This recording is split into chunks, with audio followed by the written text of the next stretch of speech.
ਦਰਸ਼ਨ ਕਰਨਗੇ। ਤੁਹਾਨੂੰ ਸਭ ਨੂੰ ਮਿਲ ਕੇ ਸਾਨੂੰ ਬਹੁਤ ਨਾਈਸ, ਬਹੁਤ ਵਧੀਆ ਹੈ।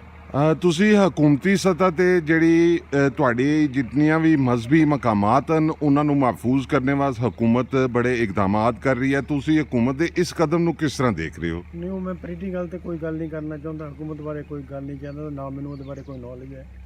ਇਹਦੇ ਬਾਰੇ ਮੈਂ ਕੁਝ ਨਹੀਂ, ਮੈਂ ਤਾਂ ਸਿਰਫ ਦਰਸ਼ਨ ਕਰਨ ਆਇਆ। ਗੁਰੂਆਂ ਦੇ ਪੀਰਾਂ ਦੇ, ਸਾਡੇ ਪੀਰਾਂ ਦੇ ਜਨਮ ਸਥਾਨ ਹੈ, ਉਹਦੇ ਖਾਤਰ ਆਏ ਸੀ ਅਸੀਂ। ਤੁਸੀਂ ਮੁਲਕ ਚ ਆ ਕੇ ਬਹੁਤ ਖੁਸ਼ ਹਾਂ। ਇੱਧਰ ਆਪਣੇ ਭੈਣ ਭਰਾ, ਤੁਸੀਂ ਬਾਬਾ ਜੀ ਦੇ ਗੁਰਦੁਆਰੇ ਤੇ ਆਏ ਹੋ, ਤੁਸੀਂ ਜਨਮ ਸਥਾਨ ਮਾਤਾ ਕੌਰ ਸਾਹਿਬ ਤੇ ਵੀ ਗਏ ਹੋ, ਤੇ ਤੁਹਾਡੀ ਕੀ ਫੀਲਿੰਗ ਇਹਦੇ ਹਵਾਲੇ ਨਾਲ ਸਾਨੂੰ ਦੱਸੋਗੇ? ਉਹ ਬਹੁਤ ਨਾਈਸ ਹੈ, ਸਭ ਕੁਝ ਬਹੁਤ ਨਾਈਸ ਲੱਗਾ, ਬਹੁਤ ਹੀ ਸੋਹਣਾ ਇੰਤਜ਼ਾਮ ਹੈ, ਬਹੁਤ ਹੀ ਵਧੀਆ ਹੈ। ਔਰ ਇੱਥੇ ਦੇ ਜਿਹੜੇ ਲੋਕ ਉਹਨਾਂ ਨਾਲ ਤੁਹਾਡਾ ਰਵੱਈਆ ਕੈਸਾ ਰਿਹਾ, ਉਸ ਦੇ ਹਵਾਲੇ ਨਾਲ ਤੁਸੀਂ ਕੀ ਕਹੋ? ਬਹੁਤ ਵਧੀਆ ਸੀ। ਮਾਸਟਰ ਵਿੱਚ ਗਏ, ਬੱਚਿਆਂ ਨੇ ਸਭ ਨੇ ਸਾਡੇ ਨਾਲ ਮੂਵੀਆਂ ਬਣਾਈਆਂ, ਫੋਟੋ ਬਣਵਾਈਆਂ। ਇਹਨ ਬਾਈ ਕੋ ਪਤਾ ਹੈ, ਕਾਦਰ ਬਾਈ ਦਾ ਬਹੁਤ ਸਹਿਯੋਗ ਹੈ ਸਾਡੇ ਨਾਲ। ਇਹਨਾਂ ਕੋਲ ਹੈ, ਸਭ ਬੱਚਿਆਂ ਨੇ ਸਾਡੇ ਨਾਲ ਮੂਵੀਆਂ ਬਣਾਈਆਂ। ਮਾਸਟਰ ਦੇਖੀ, ਬਹੁਤ ਖੁਸ਼ ਹੋਏ ਅਸੀਂ। ਇਹਨਾਂ ਦਾ ਬਹੁਤ ਸਹਿਯੋਗ ਹੈ ਸਾਡੇ ਨਾਲ। ਸਾਡੇ ਵਿਜ਼ਿਟ ਦੇ ਵਿੱਚ ਇਹਨਾਂ ਦਾ ਜ਼ਿਆਦਾ ਸਹਿਯੋਗ ਹੈ।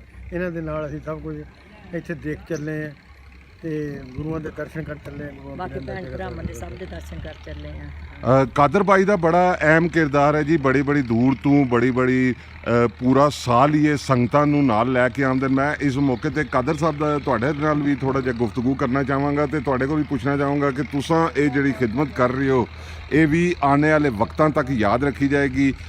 ਅੱਜ ਦੇ ਹਵਾਲੇ ਨਾਲ ਤੁਸੀਂ ਕੀ ਸਾਡੇ ਨਾਜ਼ਰੀਨ ਨੂੰ ਦੱਸੋਗੇ ਕਿ ਇਹ ਸੰਗਤ ਕਿੱਥੋਂ ਆਏ ਨੇ ਤੇ ਥੋੜਾ ਜਿਹਾ ਇਹਨਾਂ ਦਾ ਤਾਰਫ ਕਰਾਓਗੇ? ਤੇ ਆਉਣ ਵਾਲੇ ਦਿਨਾਂ ਦੇ ਵਿੱਚ ਤੁਸੀਂ ਦੱਸ ਰਹੇ ਸੀ ਕਿ ਮਜ਼ੀਦ ਵੀ ਸੰਗਤਾਂ ਆ ਰਹੀਆਂ, ਥੋੜਾ ਜਿਹਾ ਇਸ ਹਵਾਲੇ ਨਾਲ ਸਾਡੇ ਨਾਜ਼ਰੀਨ ਨੂੰ ਦੱਸਣਾ ਜੀ। ਬਿਲਕੁਲ ਜੀ, अस्सलाम वालेकुम जी। मैं इस ਵੇਲੇ ਚੋਇਆ ਸਾਹਿਬ ਗੁਰਦੁਆਰੇ ਸਾਹਿਬ ਦੇ ਵਿੱਚ ਸੰਗਤਾਂ ਨੂੰ ਦਰਸ਼ਨ ਕਰਾ ਰਿਹਾ ਵਾਂ ਰਾਜਾ ਸਾਹਿਬ ਦੇ ਅੰਡਰ ਰਹਿ ਕੇ, ਤੇ ਦਿਲ ਖੁਸ਼ ਹੋਇਆ ਕਿ ਰਾਜਾ ਸਾਹਿਬ ਨੇ ਇੱਥੇ ਨਾ ਬੜੀ ਤਵੱਜੋ ਕੀਤੀ ਹੈ।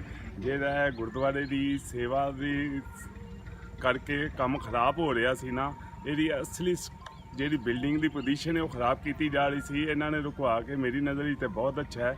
ਇਹਨੂੰ ਅਸਲੀ ਹਾਲਤ ਵਿੱਚ ਦੁਬਾਰਾ ਮੁਰੰਮਤ ਕੀਤਾ ਜਾਏ, ਉਸ ਤੋਂ ਅੱਛੀ ਬਾਤ ਕੋਈ ਨਹੀਂ। ਦੂਸਰਾ USA ਤੋਂ ਸੰਗਤ ਆਈ ਹੈ, ਇਹਨਾਂ ਦਾ ਬੱਚਾ ਮੇਰੇ ਕੋਲ ਪਹਿਲੇ ਵੀ ਦਰਸ਼ਨ ਕਰਕੇ ਗਿਆ ਸੀ।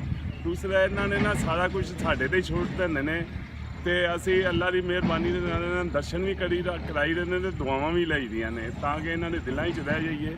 ਦੂਜੀ ਗੱਲ ਇਹ ਹੈਗੀ ਹੈ ਕਿ ਗੌਰਮੈਂਟ ਪਾਕਿਸਤਾਨ ਨੇ ਹਰ ਤਰ੍ਹਾਂ ਦੀਆਂ ਇਹਨਾਂ ਸਹੂਲਤਾਂ ਦਿੱਤੀਆਂ ਹੈ। ਨਾ ਕਿਤੇ ਕੋਈ ਕਮਰੇ ਦਾ ਕਿਰਾਇਆ, ਨਾ ਕੁਛ। ਇਹ ਆਪਣੇ ਹੱਥੀਂ ਕਿਤੇ ਸੇਵਾ ਕਰ ਜਾਣ ਤੇ ਇਹਨਾਂ ਦੀ ਮਰਜ਼ੀ ਹੈ।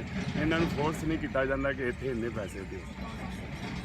ਕਾਦਰ ਸਾਹਿਬ ਤੁਹਾਡਾ ਬੜਾ ਸ਼ੁਕਰੀਆ, ਤੇ ਕਹਿੰਦਾ ਤੁਸੀਂ ਹੋਰ ਵੀ ਸੰਗਤਾਂ ਨੂੰ ਲੈ ਕੇ ਆਓ। ਤੇ ਸਾਡਾ ਜਿਹੜਾ ਮਕਸਦ ਹੈ ਕਿ ਸਾਡਾ ਜਿਹੜਾ ਤਾਰੀਖੀ ਸ਼ਹਿਰ ਹੈ ਉਸਦੇ ਜਿਹੜੇ ਤਾਰੀਖੀ ਮਕਾਮਾਤ ਹਨ ਔਰ ਇੰਤਹਾਈ ਮਜ਼ਹਬੀ ਮਕਾਮਾਤ, ਅਹਿਮੀਅਤ ਦੇ ਅਮਲ ਮਕਾਮਾਤ ਹਨ, ਉੱਥੇ ਤੁਸੀਂ ਵਿਜ਼ਟਰਸ ਨੂੰ ਲੈ ਕੇ ਆਉਂਦੇ ਹੋ। ਅਸੀਂ ਜੇਲਮ ਦੀ ਤਰਫੋਂ ਤੁਹਾਡਾ ਵੀ ਬੜਾ ਬਹੁਤ ਜ਼ਿਆਦਾ ਸ਼ੁਕਰੀਆ ਅਦਾ ਕਰਨੇ ਆ ਕਿ ਤੁਸੀਂ ਆਪਣਾ ਕੀਮਤੀ ਟਾਈਮ ਕੱਢ ਕੇ ਤੇ ਤੁਸੀਂ ਵੀ ਇੱਥੇ ਲੈ ਕੇ ਆਉਂਦੇ ਹੋ। ਬੜੀ ਮਿਹਰਬਾਨੀ ਜਨਾਬ ਜੀ।